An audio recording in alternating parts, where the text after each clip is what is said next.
ഒരറ്റത്ത് Blasters ആണെങ്കിൽ മറുവശത്ത് റൂമറുകൾക്ക് പഞ്ഞമുണ്ടാവില്ലല്ലോ. കേരള ബ്ലാസ്റ്റേഴ്സിനെ സംബന്ധിച്ച് എല്ലാ തവണയും റൂമറുകളുടെ ഒരു കുത്തൊഴുക്ക് നമ്മൾ കണ്ടിട്ടുള്ളതാണ്. താരതമ്യേന ഈ ഒരു സീസണിൽ അത് കുറവാണ് എന്ന് പറയേണ്ടി വരും. എന്നിരുന്നാലും ബ്ലാസ്റ്റേഴ്സുമായിട്ട് ബന്ധപ്പെട്ട് പ്രചരിക്കുന്ന റൂമറുകൾ ഒരുപാടാണ്. FC ഗോവയുമായിട്ട് കഴിഞ്ഞ സീസണിൽ വളരെ മികച്ച പ്രകടനം കാഴ്ചവെച്ചിട്ട് പോലും എന്തൊക്കെയോ അസ്വാരസ്യങ്ങളുടെ പേരിൽ ക്ലബ്ബുമായിട്ട് വേർപിരിയാൻ ആഗ്രഹിക്കുന്ന താരമാണ് അർമാൻഡോ സാദിക്കോ. അദ്ദേഹം മോഹൻ ബഗാൻ സൂപ്പർ ജയൻസിലും വളരെ മികച്ച പ്രകടനമാണ് കാഴ്ചവെച്ചതെങ്കിൽ പോലും അദ്ദേഹത്തിനെ ക്ലബ്ബ് ഒഴിവാക്കിയിട്ടുണ്ട്. FC ഗോവയുടെ പ്രിയപ്പെട്ട താരമായിരുന്ന നോഹ സുദയും ഐവൻ ഡോനിങ്ങിലെയും കേരള ബ്ലാസ്റ്റേഴ്സിലേക്ക് കൊണ്ടുവന്ന ഒരു ചരിത്രം നമ്മുടെ കരോലിസ് കിങ്സിനുണ്ട്. അതുകൊണ്ടൊക്കെ തന്നെ ആയിരിക്കാം പുതിയൊരു റൂമർ കൂടി ഇപ്പോൾ ബോർഡിലേക്ക് പടർന്നു കയറിയിട്ടുണ്ട്.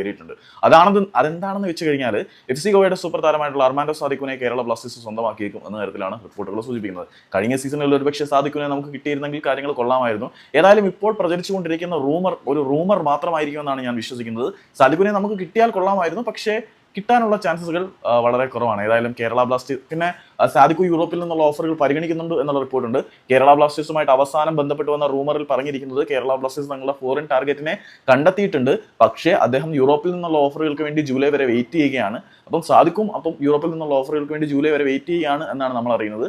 സോ ഈ രണ്ട് സാധനങ്ങൾ വെച്ച് നോക്കുകയാണെങ്കിൽ എവിടെയോ സാദിക്കു ബ്ലാസ്റ്റേഴ്സ് കൺസിഡർ ചെയ്യുന്ന താരങ്ങളിൽ ഒരാളായിരിക്കും എന്ന് വിശ്വസിക്കാം. ഇങ്ങനെ ഒരു റൂമർ പ്രചരിക്കുന്നുണ്ട്. ഐ റിപ്പീറ്റ്, റൂമർ മാത്രമാണ്.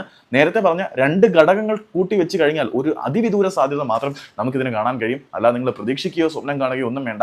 കിട്ടിയാൽ കിട്ടി എന്നുള്ളൊരു മൈൻഡ് സെറ്റിൽ ഇരുന്നാൽ മതി. കിട്ടാതിരിക്കാനാണ് 99% ചാൻസ്.